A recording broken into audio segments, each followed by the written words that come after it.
So calibration of pH meter, steps for calibration. இதில் என்னென்னா, turn on pH meter. PH மீட்டரை on பண்ணி particular temperature, அதாவது 25 degree Celsius காமனாக வந்து மெயின்டைன் பண்ணணும். அது 30 மினிட்ஸ், அரௌண்டு 30 மினிட்ஸ் வரைக்கும் அதை வந்து நம்ம வெயிட் பண்ணணும். அதே மாதிரி எக்ஸாக்டாக அந்த டயத்துக்குள்ளே கரெக்டாக அது ஒர்க் ஆகுதாங்கிறதையும் செக் பண்ணிக்கணும் மேனுவலாக. செகண்ட் ஒன்று என்ன அப்படின்னு பார்த்தோம்னா, க்ளீன் த எலக்ட்ரோடு. எலக்ட்ரோடை வந்து என்ன செய்யணும்னா, ஆல்ரெடி ஸ்டோரேஜ் சொல்யூஷன், அதாவது பொட்டாசியம் குளோரைடு தான் ஸ்டோரேஜ் சொல்யூஷன் சொல்லுவோம், அதில் டிப் பண்ணி வச்சுருப்பாங்க. அந்த எலக்ட்ரோடை எடுத்து நம்ம டிஸ்டில் வாட்டர் போட்டு நல்லா வாஷ் பண்ணணும். ஒரு வேஸ்ட் பீக்கரில் வச்சு வாஷ் பண்ணணும். ஸோ அதுக்கப்புறம் வந்து எலக்ட்ரோடை வந்து ரப் பண்ணக்கூடாது. ஏன் அப்படின்னா, எலக்ட்ரோடில் வந்து ஒரு சென்சிட்டிவ் மெம்பரைன் வந்து அதில் ப்ரெசென்ட் ஆகிருக்கும். ஸோ அதனால் வந்து அதை ரப் பண்ணி துடைக்கக்கூடாது, ட்ரை பண்ணணும். அதுக்கடுத்து ப்ரிப்பேர் பஃபர்ஸ் அப்படிங்கும்போது ஜென்ரலாக ஒரு பஃபரை வச்சு நம்ம பிஹெச் மீட்டரை வந்து கேலிப்ரேட் பண்ண முடியாது. மினிமம் வந்து 2 பஃபர்ஸ் வந்து தேவைப்படும். ஸோ நியூட்ரல் பஃபர் வந்து pH 7, less than pH 7, greater than pH 7, அந்த மாதிரி 2 சாம்பிள் எக்ஸ்பெக்டட் சாம்பிளாக வந்து எடுக்கிறோம்.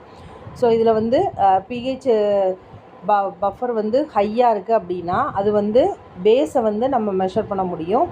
அதே வந்து நியூட்ரலை விட கம்மியாக இருக்குது pH வேல்யூனா அது வந்து ஆசிட் சாம்பிளை வந்து மெஷர் பண்ண முடியும். அந்த பஃபர் சொல்யூஷனை வந்து நம்ம செலக்ட் பண்ணதுக்கப்புறமா டெம்பரேச்சரை வந்து நம்ம மெயின்டைன் பண்ணுறது சேம் டெம்பரேச்சர் தான் மெயின்டைன் பண்ணணும். ஏன் அப்படின்னா, அந்த pH ரீடிங் வந்து எதை பொறுத்து இருக்கும்னா, அந்த டெம்பரேச்சரை பொறுத்து தான் நம்மளுக்கு அதோட ரீடிங் இருக்கும். அதனால் வந்து அதை ஒரே மாதிரியான டெம்பரேச்சராக மெயின்டைன் பண்ணணும். அதே மாதிரி யூஸ் பண்ண பஃபரை வந்து நம்ம என்ன செய்யணும்னா, லாங் டைமாக வந்து அதாவது 2 மணி நேரத்துக்கு மேலே பீக்கரில் வந்து வச்சுருக்க முடியாது. அதை டிஸ்கார்ட் பண்ணிடணும் நம்ம வேலை முடிஞ்ச உடனே. திருப்பி வந்து அதே கண்டெய்னரில் வைக்கக்கூடாது. ஃபோர்த் ஒன் பார்த்தோம்னா, place electrode in the buffer with pH value of 7 and begin reading. அதாவது என்னென்னா, அதாவது மெஷர் பட்டனையோ அல்லது கேலிப்ரேட் பட்டனை வந்து நம்ம ஸ்டார்ட் பண்ணிவிட்டு அந்த ஒன்ஸ் pH எலக்ட்ரோடை வந்து ப்ளேஸ் பண்ணிவிட்டு பஃபரில் ப்ளேஸ் பண்ணிவிட்டு அது ஸ்டெபிளைஸ் ஆகும். ஒரு பர்டிகுலர் வேல்யூஸ் மாதிரி வரும். அந்த அதாவது pHோட மதிப்பு மாறாது. ஸோ அந்த ஸ்டெபிளைஸ் ஆன உடனே நம்ம ஒரு 1 to 2 மினிட்ஸ் வந்து அப்ராக்சிமேட்டாக வெயிட் பண்ணணும். அதுக்கப்புறம் pHஐ வந்து செட் பண்ணணும். ஒன்ஸ் வந்து pHோட அந்த மீட்டரோட வேல்யூ வந்து ஸ்டேபிளாக தான் இருக்கும். ஸோ அதுக்கேற்ற மாதிரி என்ன செய்யணும்னா, அந்த பஃபரோட pHக்கு ஏற்ற மாதிரி அதை வந்து சேஞ்ச் பண்ணணும். அதுக்கப்புறம் மெஷர் பட்டனை வந்து நம்ம ஆன் பண்ணோம், செகண்ட் டைம் ஆன் பண்ணோம் அப்படின்னா அது வந்து நம்மளுக்கு கரெக்டான, அதாவது சரியான இல்லை துல்லியமான ரீடிங்ஸ் வந்து நம்மளுக்கு கிடைக்கும். அதுக்கப்புறம் rinse the electrode with distilled water வச்சு நம்ம வந்து ரின்ஸ் பண்ணணும். வாஷ் பண்ணிவிட்டு பேட்ரை வித் லிண்ட் ஃப்ரீ டிஷ்யூ, அப்படின்னா வேறு ஒன்றும் இல்லை, நார் ஃப்ரீ கிளாத்து, அதை வச்சு தான் எலக்ட்ரோடை வந்து நம்ம துடைக்கணும்.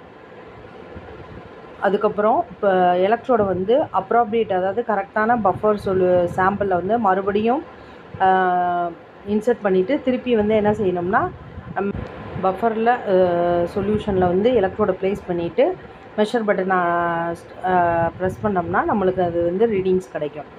pH செகண்ட் டைமில் இது என்னென்னா, ரீடிங் வந்து ஸ்டெபிளைஸாக தான் இருக்கும். ஸோ அந்த டைமில் pH மீட்டரை வந்து பஃபர் pHக்கு ஏற்ற மாதிரி அதோட வேல்யூ வந்து அட்ஜஸ்ட் பண்ணிவிட்டு அதுக்கப்புறம் press the measure button on பண்ணி நம்ம ரீடிங்ஸ் தெரிஞ்சுக்கலாம். ரின்ஸ் த எலக்ட்ரோடு. அதுக்கப்புறம் டிஸ்டில்டு வாட்டர் போட்டு நம்ம ரின்ஸ் பண்ணிவிட்டு லின் ஃப்ரீ, அதாவது நார் மாதிரி இல்லாமல் இருக்கிற கிளாத்தை வச்சு நல்லா க்ளீன் பண்ணி ட்ரை பண்ணிடணும்.